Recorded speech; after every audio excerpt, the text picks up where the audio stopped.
Baik, sebelumnya perkenalkan nama saya Gladys Quina dengan 3 digit NIM terakhir 116. Pada presentasi kali ini, kami dari SJDB 5 izinkan mempresentasikan mengenai student project yang telah kami kerjakan bersama mengenai Basic Pharmaceutical Medicine and Medical Ethics. Terima kasih. Perkenalkan, nama saya Ana Agung Putu Priyanti Sundarjani Jelantik dengan 3 digit NIM terakhir 126. Infeksi saluran kemih adalah salah satu jenis infeksi yang paling umum terjadi, di mana sebagian besar disebabkan oleh bakteri, terutama bakteri Escherichia coli. Bakteri ini sebenarnya adalah bagian dari flora normal tubuh manusia, tetapi dapat menjadi uropatogenik. Infeksi saluran kemih sendiri terbagi menjadi dua, yaitu yang bersifat complicated dan yang bersifat uncomplicated, di mana uncomplicated itu lebih sering terjadi. Pada problem solving, diketahui Pak Wayan menderita infeksi saluran kemih sehingga dipreskripsikan antibiotik. Jika Pak Wayan mengeluhkan gejala yang dapat mengarah ke infeksi saluran kemih, maka diagnosis akan melibatkan anamnesis dan pemeriksaan penunjang seperti urinalisis dan juga kultur urin jika diperlukan. Spesimen urin dari Pak Wayan akan diambil untuk diperiksa, di mana jika dalam urinalisis, infeksi saluran kemih dapat ditandai dengan hasil nitrit yang positif, karena bakteri Escherichia coli dapat mereduksi nitrat menjadi nitrit. Selain itu, dapat diketahui juga ada sel darah dalam urin karena tidak jarang infeksi saluran kemih menyebabkan hematuria. Sementara itu, pada kultur urin, infeksi saluran kemih dapat diindikasikan melalui jika semisalnya kultur urin menggunakan agar eosinmethylan blue, maka kultur akan menunjukkan warna hijau metalik karena bakteri Escherichia coli memfermentasi laktosa sehingga menghasilkan warna tersebut.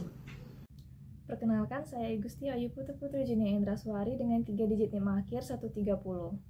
Infeksi saluran kemih atau ISK adalah infeksi yang berdampak pada bagian saluran kemih, mulai dari ginjal hingga uretra.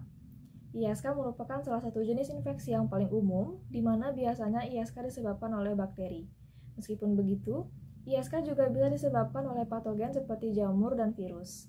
Salah satu patogen yang paling sering menyebabkan ISK adalah E. coli. ISK karena E. coli yang uropatogenik umumnya uncomplicated. Meskipun begitu, lebih dari setengah kasus infeksi yang complicated disebabkan oleh E. coli uropatogenik. Bakteri E. coli sendiri merupakan bagian dari flora normal pada sistem pencernaan manusia. Namun, bakteri bisa menjadi invasif dan patologis jika memiliki properti patologis yang cukup kuat untuk melewati sistem pertahanan saluran kemih. Baik, perkenalkan saya Amira Deswita Restiana dengan 3 digit NIM terakhir 120. Selanjutnya saya akan membahas mengenai terapeutik objektif atau tujuan terapi. Pada kasus ini, seorang pria dengan infeksi saluran kemih yang disebabkan oleh bakteri yaitu Escherichia coli. Pasien memerlukan perawatan antibiotik. Tujuan utama terapi adalah menghilangkan bakteri penyebab infeksi, meringankan gejala, mencegah kekambuhan, dan menghindari komplikasi serius. Terapi antibiotik dimulai dengan menggunakan antibiotik spektrum luas seperti trimetoprim, sulfametazol, nitrofurantoin, atau fosfomycin, sembari menunggu hasil dari kultur urin. Pemilihan antibiotik harus mempertimbangkan riwayat alergi pasien, biaya, tolerabilitas pengobatan, dan prevalensi terjadinya resistensi antibiotik di masyarakat. Edukasi pasien sangat penting untuk memastikan kepatuhan terhadap terapi dan pencegahan infeksi saluran kemih, termasuk menjaga kebersihan area genital, minum cukup air, dan buang air kecil setelah berhubungan seksual. Jika terdapat tanda-tanda komplikasi serius, diperlukan penilaian dan penanganan lebih lanjut, termasuk penggunaan antibiotik profilaksis dengan resep dokter.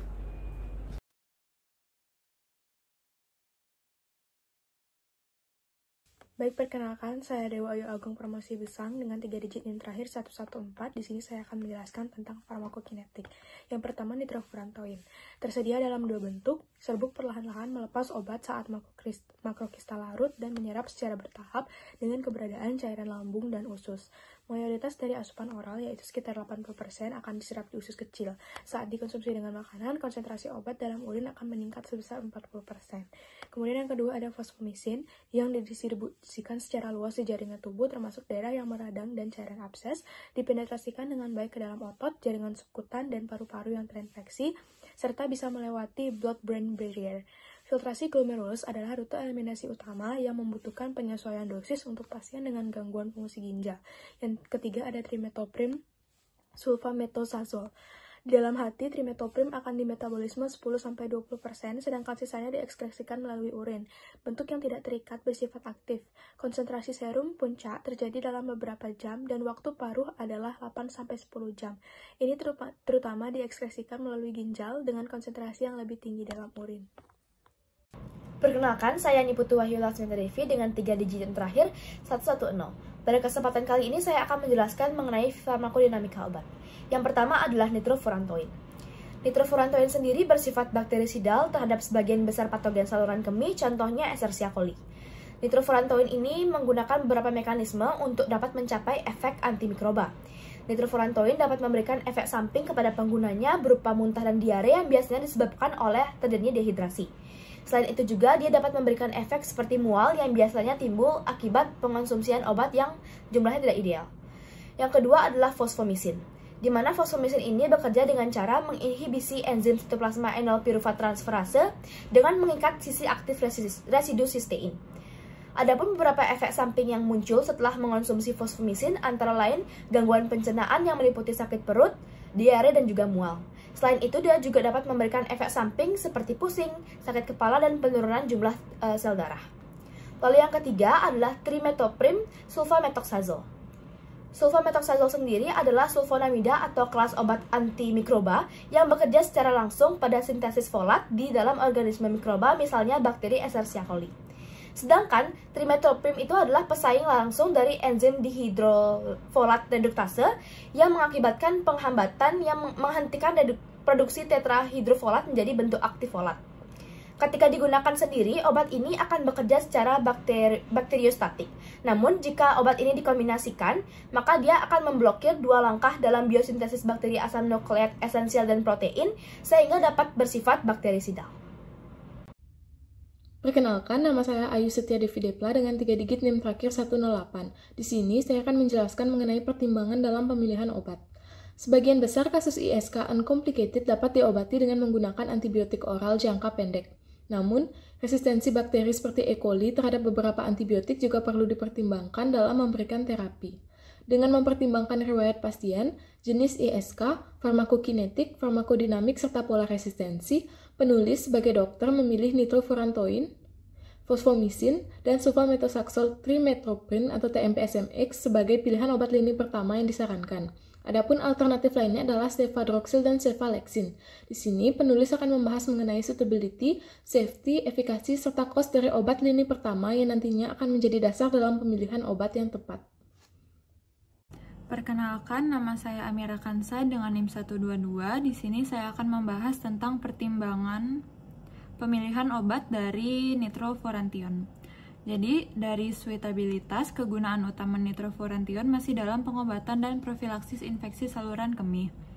Nitrofurantoin bersifat bakterisidal terhadap sebagian besar patogen dari saluran kemih termasuk E. coli.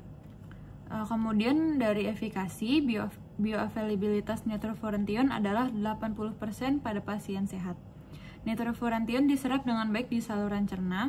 Konsentrasi terapeutik obat dalam urin meningkat sebesar 40% jika nitrofurantoin dikonsumsi bersama makanan. Kemudian dari keamanannya, nitrofurantoin adalah obat yang relatif aman dibandingkan obat alternatif lainnya. Obat lain seperti ciprofloxacin seringkali memiliki efek samping yang lebih banyak dilaporkan dibandingkan nitrofurantoin. Kemudian untuk dosisnya adalah 100 mg dikonsumsi secara oral 2 kali sehari selama 5 hari.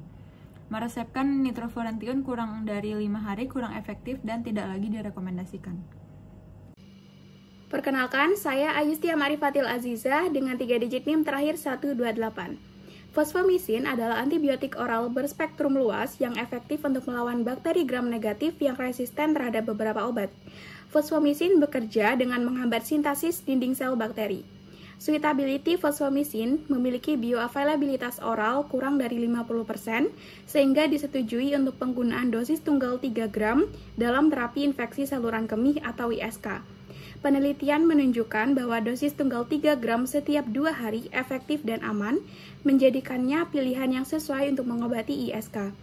Fosfomisin juga cocok untuk pasien berusia 12 tahun ke atas dan tersedia dalam bentuk sachet yang mudah digunakan.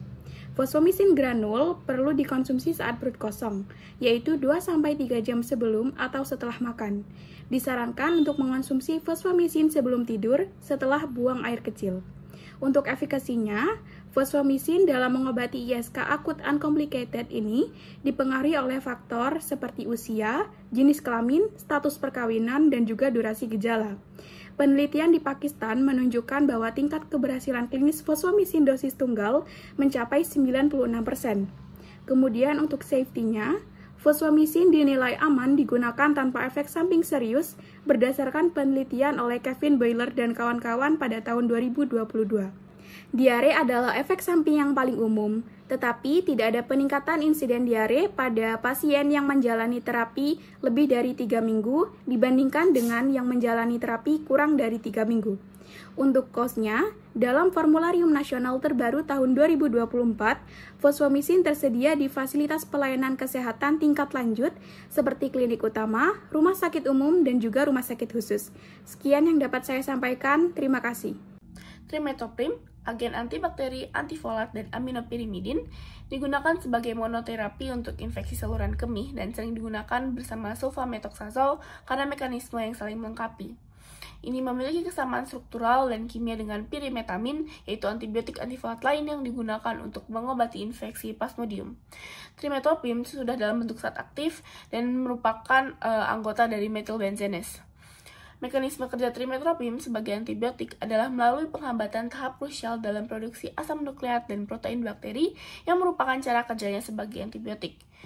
Ia menghambat enzim dihidrofolat reduktase bakteri atau DHFR, yaitu enzim vital yang mengatalisis pembentukan asam tetrahidrofolat atau THF. Selanjutnya, ini akan mencegah produksi DNA bakteri dan akhirnya menghentikan kelangsungan hidup bakteri. Bentuk sediaan dari trimethoprim adalah yang pertama ada oral cair sebanyak 50 mg per mili dan juga oral padat yang sebanyak 100 mg. Trimethoprim sulfamethoxazole dapat diminum secara oral tanpa khawatir tentang makanan, namun disarankan dengan meminumnya dengan setidaknya 8 ounce air. Menurut panduan praktik klinis IDSA, durasi yang sesuai untuk trimethoprim adalah 3 hari. Baik, perkenalkan nama saya Irene Gunawan Putri dengan NIM 118. Kali ini saya akan menjelaskan mengenai algoritma terapi dari kasus yang disampaikan. Pada kasus disebutkan pasien datang dengan tanda dan gejala yang menunjukkan adanya infeksi saluran kemih akut, namun tanpa komplikasi. Yang pertama harus kita lakukan adalah menanyakan kepada pasien apakah pasien mengalami demam dan nyeri pinggang. Jika iya, curigai pyelonefritis akut tanpa komplikasi. Jika tidak, apakah yakin terjadi sistisis akut tanpa komplikasi? Jika tidak yakin terjadi, kita harus melakukan diagnosis alternatif. Namun jika yakin terjadi, maka kita harus melakukan terapi farmakologis. Tentunya kita juga harus mempertimbangkan ketersediaan obat, pola resistensi lokal dan uropatogen tersebut, pola praktik lokal, riwayat alergi pasien, dan riwayat kepatuhan pasien. Terdapat beberapa pilihan obat untuk kondisi tersebut, yaitu nitrofurantoin, fosfomisin, dan trimethoprim sulfamethoxazole. Selain itu, terdapat juga alternatif pengobatan dengan cefadroxil dan cefalexin. Setelah terapi, kita harus melakukan juga follow-up kepada pasien. Apakah kondisi pasien membaik? Jika iya, jangan lupa edukasi pasien juga mengenai cara mencegah agar penyakit tersebut tidak terulang kembali. Misalnya, dilakukan terapi non-farmakologis dengan lebih menjaga kebersihan kelamin. Contohnya seperti membilas kelamin dari arah depan ke belakang agar tidak terkontaminasi. Jika tidak, lakukan pemeriksaan kultur dan sensitivitas urin. Lalu, lakukan modifikasi setelahnya. Selain itu, kita juga bisa melakukan terapi non-farmakologi seperti yang sudah dijelaskan, dan dapat juga dilakukan terapi farmakologis dengan pemberian antibiotik profilaksis pada pasien dengan kekambuhan tanpa komplikasi infeksi saluran kemih. Baik, kemudian kita masuk pada bagian preskripsi. Yang pertama, sebelum menuliskan, kita sudah memastikan bahwa format yang kita gunakan itu sudah benar. Untuk format yang benar, saya sudah mencantumkan contoh-contoh dan syarat untuk format resep yang lengkap pada PPT. Untuk kasus ini sendiri, ambillah fosfomisin trometamol 3 gram, sediaan dalam bentuk fulveris atau bubuk tabur, nomor 3, Signa 1, DD fulveris 1, Dasolv in 100 ml aqua. Sekian dari saya, terima kasih. Perkenalkan, nama saya Lumade Pradini Putri dengan 3 digit NIM akhir 106. Selanjutnya, saya akan menjelaskan bagian evaluasi dan juga berhenti terapi. Pada kasus ISK ini, dokter dapat mengevaluasi kondisi pasien dengan melihat tujuan terapi yang telah terpenuhi. Seperti, yang pertama, itu menghilangkan bakteri E. coli dalam saluran kemih pasien yang merupakan sumber dari infeksi. Yang kedua, itu mengobati rasa nyeri pada perut bagian bawah pasien dan juga nyeri pada kandung kemih pasien. Yang ketiga, mengatasi frekuensi buang air kecil yang terlalu sering, sehingga pasien tersebut dapat kembali pada kondisi tingkat buang air yang normal. Yang keempat, mengatasi warna urin pasien yang berwarna kemerahan. Untuk pemantauan pasif dapat dilakukan jika terjadi efek samping yang umum, seperti mual, muntah, diare, ataupun dispepsia. Misalnya, pasien dapat diinformasikan untuk tidak mengonsumsi obat anti diare terlebih dahulu jika diare berkembang karena hal tersebut dapat membuat keadaan pasien menjadi lebih buruk.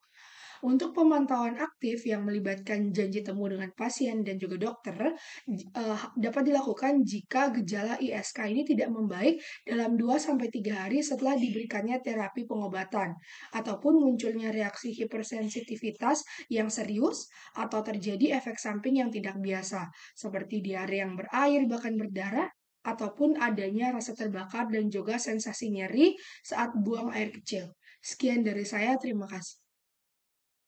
Perkenalkan, saya Gusti Murah Bambang Sudrapta dengan 3 digit infeksi 124. Untuk KIE pada kasus ini, komunikasi informasi dan edukasi pasien dengan efektif memiliki peran yang besar untuk memitigasi kemungkinan terjadinya kesalahan fatal dalam segi medis. Komunikasi yang proaktif dan secara lengkap serta menyeluruh dengan efisien dapat meningkatkan pemahaman dan pertukaran informasi yang penting antara tenaga kesehatan dan juga pasien, yang dapat meningkatkan pula akurasi dari terapi dan juga keamanan pasien. Edukasi pasien terkait dengan obat yang diresepkan sangat penting terkait dengan ketepatan cara pemberian, kontraindikasi, keamanan obat, dan juga efek samping obat. Sangat penting untuk menggarisbawahi bahwa KIE harus memenuhi prinsip-prinsip patient-centered yang menempatkan pasien-pasien sebagai inti pengambilan keputusan dan memprioritaskan strategi komunikasi yang disesuaikan untuk memastikan pilihan pengobatan memenuhi standar keamanan yang ketat dan selaras dengan kebutuhan pasien secara individual. Dalam kasus ini, obat yang diberikan adalah fosfomisin trometamin yang berfungsi untuk membasmi infeksi E. coli yang menyerang pasien. Pasien diberitahu bahwa penggunaan obat ini dapat secara efektif mengatasi penyebab infeksi sehingga memfasilitasi pemulihan dan juga pencapaian kondisi kesembuhan pasien. Selain itu, pasien diinstruksikan untuk rajin mematuhi regimen dosis fosfomisin trometamin dan memastikan penyelesaian dosis yang ditentukan untuk mencegah munculnya resistensi antibiotik yang mungkin terjadi membuat obat menjadi tidak efektif. Fosfomisin trometamin dapat menimbulkan efek samping tertentu termasuk hematuria, disuria, retensi atau kesulitan buang air kecil, demam, dan juga rasa sakit pada punggung bawah atau samping. Sangat penting untuk memberitahu pasien tentang potensi efek samping ini, di mana mereka untuk segera memberitahu profesional kesehatan jika terjadi, sehingga dapat dilakukan tindakan yang sesuai.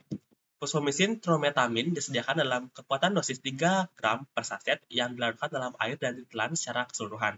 Yang direkomendasikan jadwal dosis untuk obat ini mengharuskan pasien mengkonsumsi 1 saset sebagai dosis tunggal untuk rentang waktu 3 hari berturut-turut.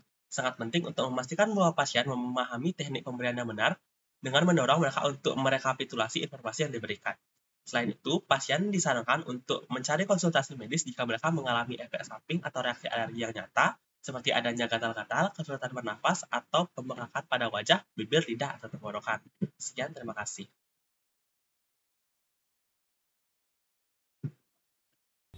Baik, sekian hasil presentasi dari kelompok kami. Mohon maaf bila ada kekurangan atau kesalahan kata. Sekian dan terima kasih.